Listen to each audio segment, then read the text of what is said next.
தமிழ்நாட்டுடைய உரிமைகளுக்காகவும் வளர்ச்சிக்காகவும் நாம எல்லாரும் சேர்ந்து ஒன்னா பயணிப்போம். எது எப்படி ஆனாலும் திராவிட இயக்கத்தினுடைய அடிப்படை கொள்கைப்படி எல்லோருக்கும் எல்லாம் கிடைக்கிறதை உறுதி செய்கின்ற வகையில எதிர்க்கட்சி வரிசையில இருந்து நாங்கள் நிச்சயம் செயல்படுவோம்.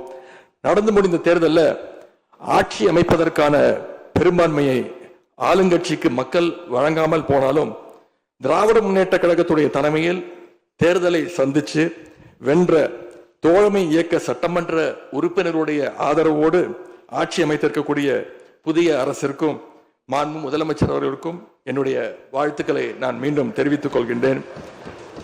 மாண்புமிகு பேரவைத் தலைவர் அவர்களுக்கும் பேரவை துணைத் தலைவர் அவர்களுக்கும் என்னுடைய நன்றி. உங்களுடைய பணிகள் சிறக்கட்டும். மீண்டும் என்னுடைய வாழ்த்துக்களை தெரிவித்துக் கொள்கிறேன். நன்றி, வணக்கம். வெல்க தமிழ், வாழ்க தமிழ்நாடு. மக்களை பிரிக்கும் சனாதானம் நிச்சயம் ஒழிக்கப்பட வேண்டும். நன்றி, வணக்கம்.